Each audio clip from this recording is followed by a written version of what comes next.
Ayan mga kapobre, pauwi na ako. Yan lang talaga nahuli ko.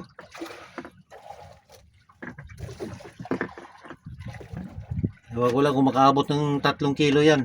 Kung sigurado yan, 2 kilo. Higit. Ito yung mga reject ko. Tapos may mayroon pang 2 buko.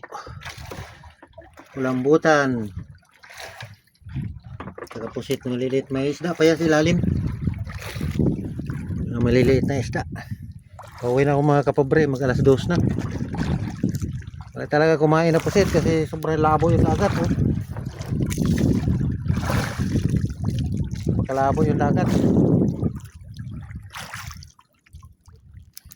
May malinaw naman dito pero nandoon sa pinakalaot. Tatakbo ka daw sa... Doon ako nakarating ako kanina. Hindi na ako bumalik, baka maubusan ako ng gasolina. Pauwi na ako. Hapon na. Maraming salamat sa panonood.